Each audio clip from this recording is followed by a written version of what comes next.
ಅವ್ರು ಹೇಳಿರ್ತಕ್ಕಂಥದ್ದು ನೋವಿನಿಂದ ಹೇಳಿರ್ತಕ್ಕಂಥದ್ದು ಅದು ಮಾತು. ಸುಮ್ಮನೆ ಬೂಟಾಟಿಕೆಗೆ 4 ಫ್ಲೈಟ್ ಮೇಲೆ ಕಳಿಸ್ಬಿಟ್ಟು ಬಂದ್ಬಿಟ್ಟು ಇದು ಮಾಡೋದಾ? ಇದಕ್ಕೆ ಪರಿಹಾರನ ಇದು? ಆ ಹೆಣ್ಮಕ್ಳಿಗೆ ಇದೇನಾ ನೀವು ಗೌರವ ಕೊಡೋದು? ನಮ್ಮ ಊರಲ್ಲಿ ಬಂದು ನಮಗೆ ಹೊಡೆದ್ಬಿಟ್ಟು ಅವ್ರು ಎಲ್ಲಿ ತಪ್ಪಿಸ್ಕೊಂಡು ಹೋಗಕ್ಕೆ ಅವಕಾಶ ಎಲ್ಲಿದೆ? ಯಾಕೆ ಬೌಂಡ್ರಿನಲ್ಲಿ ನಮ್ಮವ್ರು ಯಾರು ಇಲ್ವಾ? ನಮ್ದು ಸೆಕ್ಯೂರಿಟಿ ಇಲ್ವಾ? ಅವರು ಹೇಳಿರ್ತಕ್ಕಂಥದ್ದು ಸೈನಿಕರಿಗೆ ಅವಮಾನ ಮಾಡ್ತಕ್ಕಂಥದ್ದಲ್ಲ. ಹಂಗಂದ್ರೆ ಸೆಕ್ಯೂರಿಟಿ ವೈಫಲ್ಯವಾಗಿದೆಯಾ? ಇಂಟೆಲಿಜೆನ್ಸ್ ವೈಫಲ್ಯವಾಗಿದೆಯಾ? ಇವರೇ ಏನಾದ್ರು ಪ್ಲಾನ್ ಮಾಡಿ ಅವ್ರನ್ನ ಒಳಗಡೆ ಕರೆಸಿದ್ರಾ?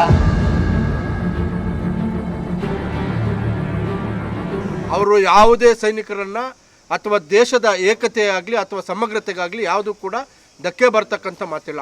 ಅವರು ಇಂಟೆನ್ಷನ್ ಏನಿತ್ತು, ಯುದ್ಧ ಮಾಡಿದ್ದೀವಿ, ಯುದ್ಧದಲ್ಲಿ ಅವರನ್ನು ಯಾರು ನಮಗೆ ಶತ್ರುಗಳಿದ್ದಾರೆ ಅವ್ರನ್ನೆಲ್ಲರನ್ನೂ ಕೂಡ ನಿರ್ನಾಮ ಮಾಡಬೇಕಂತಕ್ಕಂಥ ಉದ್ದೇಶ ಅಡಗಿರುತ್ತೆ ಹೊರತು ಬೇರೆ ಯಾವುದೇ ಉದ್ದೇಶ ಇರಲಿಲ್ಲ.